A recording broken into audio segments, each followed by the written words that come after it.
बिस्मिल्लाहिर्रहमानिर्रहीम। पता है हमें नमाज बोझ क्यों लगती है? क्योंकि हम नमाज का मकसद नहीं जानते। नमाज सिर्फ एक ड्यूटी नहीं बल्कि नमाज एक फ़र्ज़ है अल्लाह से बात करने की। अगर आप नमाज का मतलब समझेंगे तो आपको पता चलेगा कि सूरत फ़ातिहा से लेकर आखिरी सलाम तक नमाज में आप में ही सारी की सारी दुआ है, आपके और अल्लाह के दरमियान हमेशा रहने वाली दुआ। अल्लाह अपनी इबादतों के मामले में किसी भी इंसान पर बोझ नहीं डालता। जहाँ तक इसकी इबादत की बात है, वहाँ तक इसने हम पर सिर्फ वही कुछ फ़र्ज़ किया है जो हम आसानी से कर सकें और जिसमें हमारे लिए भलाई हो। अल्लाह ने ये इबादतें अपने लिए नहीं बनाई, अल्लाह ने ये इबादतें हमारे लिए बनाई है, क्योंकि दुनिया में इन्हीं बातों को ज़रिए हमने सरवाइव करना है और रोज़े महशर भी इन इबादतों ने ही हमारी निजात का ज़रिया बनना है। ज़रा सोचें कि अगर अल्लाह हमें इंसानों के रहम करम पर छोड़ देता और हमारे पास नमाज जैसी पनाहगाह ना होती तो हमारा क्या हाल होता। अगर हमारे पास रोने और मदद मांगने के लिए सजदा ना होता तो हमारी रूह को कैसे सुकून मिलता। हम खुशकिस्मत हैं कि हम अपने अल्लाह से बात कर सकते हैं। हम खुशकिस्मत हैं कि अल्लाह ने हमें उन तमाम लोगों में से हिदायत दी जो अब तक भटके हुए हैं। नमाज कायनात की सबसे सेफ जगह है, ऐसी जगह जहाँ बड़तर और कमतर दोनों एक जैसे होते हैं, जहाँ नेकोकार और गुनाहगार सब बराबर हो जाते हैं। अभी कुछ देर पहले मैंने एक कोटेशन पढ़ी जो कुछ यूँ थी, तन्हाई में कभी चाँद को देखना और देख कर कुछ सोचना कि रसूलुल्लाह सल्लल्लाहु अलैहि वसल्लम भी उसी चाँद को देखा करते थे। लेकिन हम जाए नमाज पर खड़े होकर ये कभी नहीं सोचते कि ये वही जगह है जहाँ रसूलुल्लाह सल्लल्लाहु अलैहि वसल्लम सिर्फ अल्लाह से मदद मांगा करते थे और सिर्फ उसी जगह पर खड़े होने से अल्लाह इनकी कैसे कैसे वसीलों से मदद की थी, ये तो हम भूल ही जाते हैं। दुआएं नमाज से अलहदा नहीं होती। आप जितनी नमाजों में पाबंदी रखेंगे, अल्लाह अपनी ही आपकी दुआओं की कबूलियत के मामले में पाबंदी रखेगा।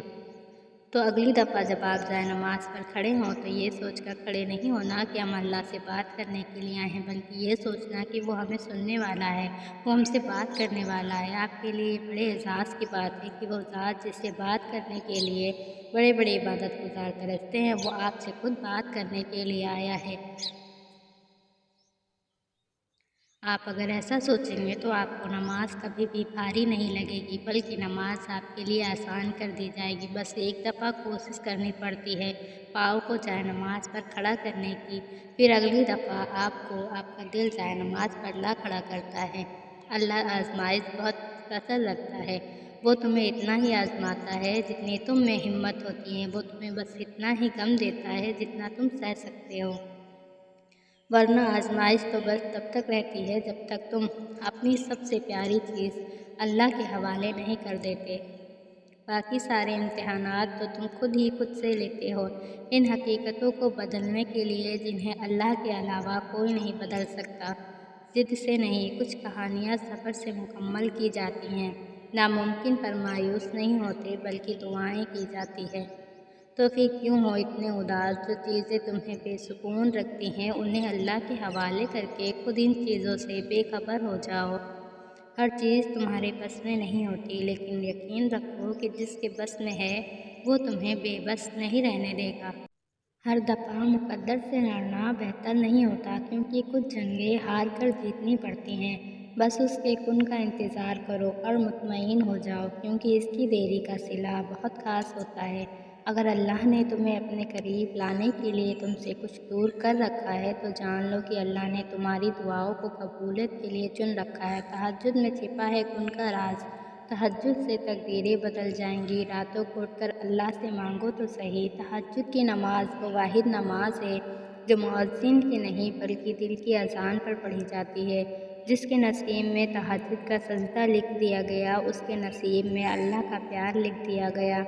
लोग लाख कहें ये मुमकिन नहीं, मैंने तहज्जुद से तकदीरें बदलती देखी हैं। तहज्जुद में बहने वाला हर आंसू अल्लाह से दुआओं पर कुन कहने की सिफारिश करता है। तहज्जुद पढ़ा करो, कोई मिले ना मिले अल्लाह मिल जाता है, और जब अल्लाह मिल जाता है तो सब मिल जाता है। तहज्जुद अल्लाह की सबसे लाडली इबादत है, तो सोचो तहज्जुद पढ़ने वाला इसका कितना लाडला होगा। तहज्जुद अल्लाह से इश्क, अल्लाह उसे ही तहज्जुद का सजदा नसीब करता है जिसे अपने इश्क में मुब्तला करना चाहता हो। آج جو تمہاری دعاؤں کا حصہ ہے نا، دیکھنا ایک دن تمہاری زندگی کا حصہ ہوگا۔ جو تم مانگتے ہو اللہ سے تڑپ کر رو کر، دیکھنا ایک دن حقیقت میں تمہارے سامنے ہوگا وہ۔ تمہارے لیے آزمائش کا آنا بے وجہ تھوڑی نہ ہے۔ اپنے محبوب بندوں میں سحر فہرست تمہارا نام لکھنا ہوگا۔ یوں ہی تو نہیں پا لیا تہجد کا سجدہ تم نے، کچھ تو ہے ایسا ناممکن جو تمہارے لیے ممکن ہوگا۔ وہ رب جو مالک کن فیکون ہے، تمہاری چاہت کو اس نے اپنی چاہ میں بدلنا ہوگا۔ وہ آنسو بھی کتنے خوش قسمت ہوتے ہیں نا، جن کو سجدے میں گرنے کا مقام ملتا ہے اور عرش تک ہلچل مچا دیتے ہیں۔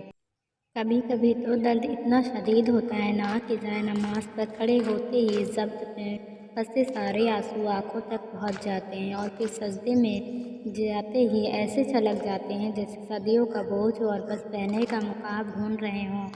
کیا یہ معجزہ نہیں کہ درد سے بھرا دل جو پھٹ رہا ہوتا ہے، نماز پہ جاتے ہی سکون سے بھر جاتا ہے، روتے روتے یقین سے بھر جاتا ہے، پھر جب اللہ کے آغوش سے اٹھتا تو پھر سے ایک نئی امنگ اور زندگی کی امید سے بھر جاتا ہے۔ ایک لمحے میں وہ کیسے دل کو پھر سے مضبوط کر دیتا ہے، تو پھر بھی تمہیں لگتا ہے کہ وہ تمہیں اس تکلیف سے کبھی نہیں دور کرے گا۔ اس کے سامنے جتنا روتے جاؤ اتنا ہی دل میں سکون بڑھتا جاتا ہے، اور ایک عجیب ہی یقین سے بڑا دل بھر جائے۔ نماز سے اٹھتے تو لگتا کہ بس سب ٹھیک ہو جائے گا، تب پھر سے جی اٹھتے ہیں ہم۔ پھر وہ ہوتا ہے اور ہم ہوتے ہیں، اور طویل گفتگو ہوتی ہے، کبھی خاموشی سے تو کبھی لفظوں سے شکوے شکایتوں کا ایک انبار کھڑا کر دیتے ہیں۔